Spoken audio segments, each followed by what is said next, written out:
The second colligative property that we'll be doing is osmotic pressure. Now before we go there, we need to have a little insight of the process of osmosis. We need to understand osmosis hota kya hai, then only will we speak about osmotic pressure being a colligative property. Now I have written the definition here. Osmosis is the net spontaneous flow. Spontaneous, happens on its own. You don't have to force this flow. It's a net spontaneous flow of the solvent molecules from the solvent to the solution, or from a less concentrated solution to a more concentrated solution through a semi-permeable membrane. This is a vessel. It has two compartments, and compartmentalization हमने किससे की है? By a semi-permeable. Semi-permeable because it will allow the passage of only specific kind of particles. On one side you can have the pure solvent and a solution on the other side, or you can have a less concentrated solution on one side and a more concentrated solution on the other side. You can see the difference of the concentration has been shown in this diagram by the number of these bubbles. ये जो blue color के spheres है, they are the solute molecules. इस side कम है, इस side ज़्यादा है, whereas the solvent is the same. This is what is there in the beginning. After a while, sorry for moving the diagram. After a while we have this. What happened here? Through this semi-permeable membrane, only solvent particles permeated, and they are now on this side of the vessel, so that the level of the solvent has decreased on this side and the level of the solvent has increased on this side. It stops after a while. Sara nahi idhar khich jata hai. We'll see why does it stop, what is the purpose. Now this diagram is more descriptive. इस पे लिखा हुआ भी है, on one side of the permeable membrane we have a concentrated sugar solution, on the other side we have a dilute sugar solution. Now when you put it like this, osmosis will take place. What is osmosis? Semi-permeable membrane के through dilute से less concentration से high concentration की तरफ solvent molecules आएंगे. It's the flow of solvent molecules from less concentrated solution to the more concentrated solution, right? Now it is very important to understand the difference between diffusion and osmosis. Diagrammatically बिल्कुल clear है आपके सामने. This is diffusion. आपने solute molecules लिए और इनको dissolve करना है solvent में. Now this is a concentrated section here. What happens after some time, all these solute particles, they are evenly distributed in the solvent, right? And they are diffused evenly. Now here the flow is from high concentration to low concentration. In this case, this is osmosis as was explained in the previous slide. This is what happens. In the beginning you have a less concentrated solution and a more concentrated solution. After some time, this is what happens. Solvent molecules, they pass through the semi-permeable membrane. The purpose of this is this. Purpose of both these processes, basically diffusion and osmosis, to equalize the concentration of two solutions. ये जो दो solutions थी यहाँ पे, इनकी concentration equal नहीं है. This is less concentrated, this is more concentrated. Lesser solute के particles in this amount of solvent, and in the same amount of solvent we have more solute के particles here. What happens when solvent permeates through the membrane, the concentration on both the sides is equal now. इतने solute particles को जितने solvent की ज़रूरत है उतना ही यहाँ पे रहता है, and rest of it goes to this part of the vessel. Once there is that equalization of the concentration, the flow stops, right? सारा ही solvent यहाँ नहीं खिंच जाता. It stops at some point of time. When is that time? When the equal concentration of both of them has been attained, right? A little more information about osmosis. This is one of the most common examples we do. Diagram I have taken from the internet. In both the vessels there are eggs in the solution rather. Now egg जब हम इस experiment के लिए लेते हैं, the egg is first dissolved in HCl, hydrochloric acid, to dissolve its outer hard shell. हमें तोड़ना नहीं है egg को, कच्चा egg लेना है, उसका जो outer shell है उसको HCl में dissolve करना है. उसके अंदर एक film होती है, white color की film. आप घर में अगर boiled egg खाते भी हो, उसको तोड़ेंगे, उसको देखेंगे, एक white color की thin film होती है which acts as a semi-permeable membrane. Now in this case we put this egg in water जिसमें थोड़ा सा vinegar भी डाला हुआ है, and in this case we put it in corn syrup. there's a difference in the concentrations. In this case, the outer solution is less concentrated than what is inside the egg, and in this case the outer solution is more concentrated than what is inside the egg. Osmosis takes place. What is osmosis? Osmosis is the flow from low concentration solution to high concentration solution. This is the direction of the flow here, and this is the direction of the flow here. Since more and more water molecules go inside the egg, it gets swelled. Swollen egg ho jata hai yahan pe. We call it endosmosis. In this case, egg loses water molecules. This is the direction of the flow. This egg shrinks, and it's called as exosmosis. A little idea about the semi-permeable membranes. They can be natural, they can be artificial. Natural में vegetable, animal membranes आते हैं, found under the skin. Skin is not the semi-permeable membrane. This membrane is found under the skin of plants and eggs. Pig's bladder is the most commonly used semi-permeable membrane. ये है egg का shell. This picture I've taken from internet. अगर आप lab में जैसे हम करते हैं egg को dissolve करेंगे HCl में, we'll be able to isolate this layer, right? And artificial में parchment paper is there, cellophane, freshly precipitated inorganic substances like silicates of iron, silicates of cobalt भी होते हैं.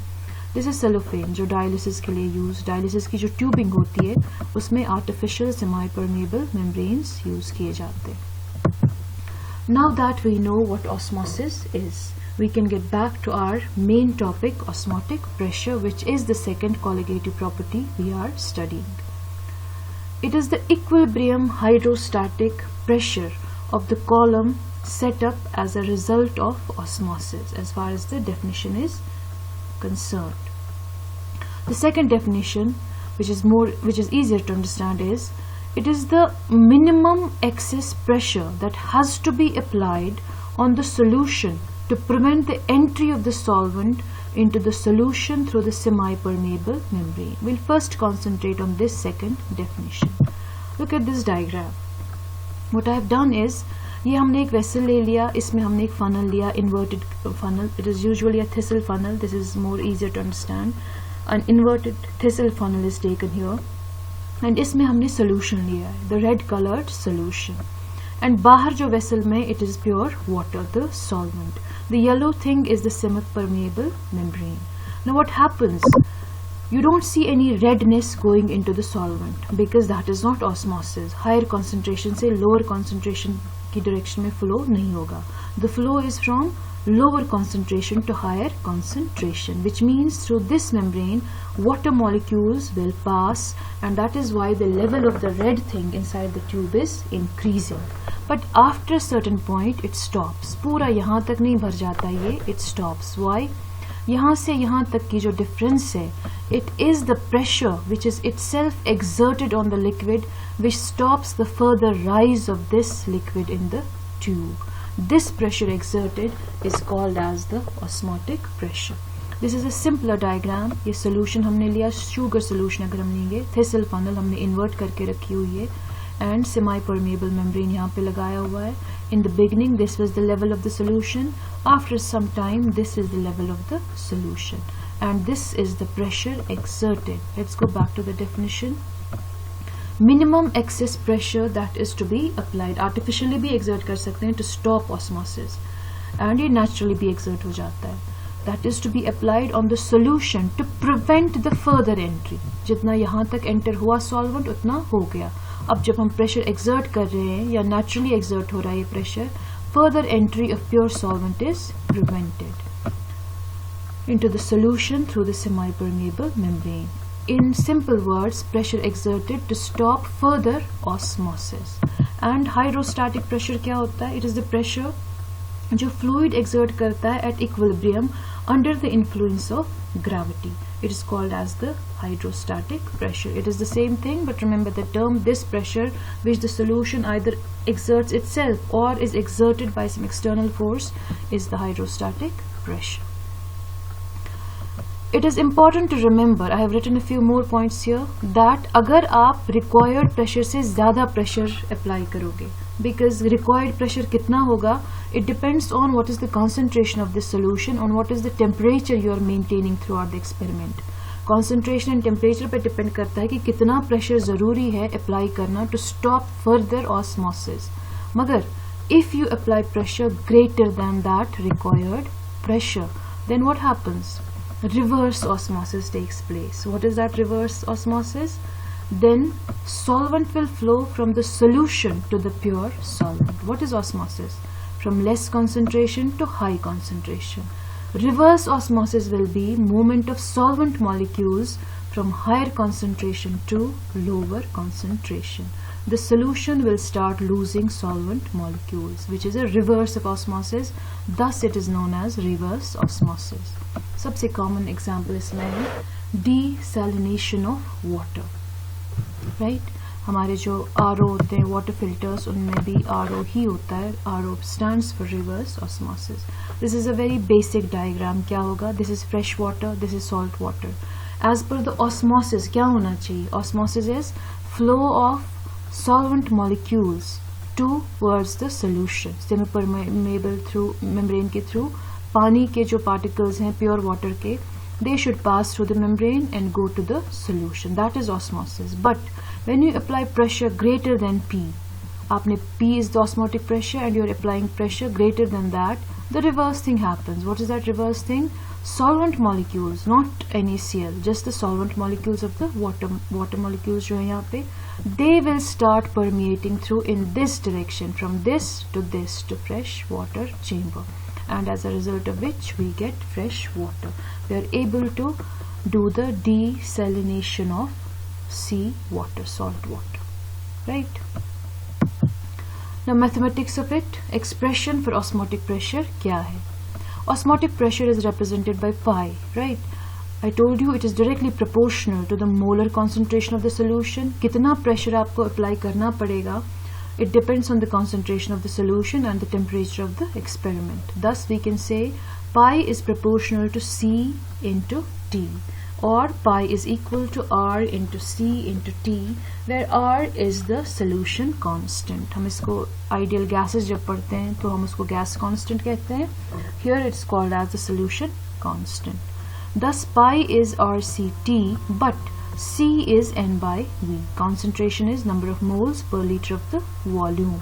N is the number of moles of the solute. V is the volume of the solution. Substituting this value in the equation, we get pi is equal to N by V into RT, or pi V is nRT. This is the equation of the osmotic pressure. The equation is called as Van 't Hoff equation for dilute solutions. Pi V equal to nRT. Right. Now there's this additional information here. अगर दो solutions है आपके पास and दोनों की concentration same है, temperature भी same है experiment का, then value of pi obviously will be the same. Such solutions are called as isotonic solutions. Isoosmotic भी कहते हैं because उनका osmotic pressure same है. We can call them isoosmotic or isotonic solutions. Now from this above equation, pi V is equal to nRT.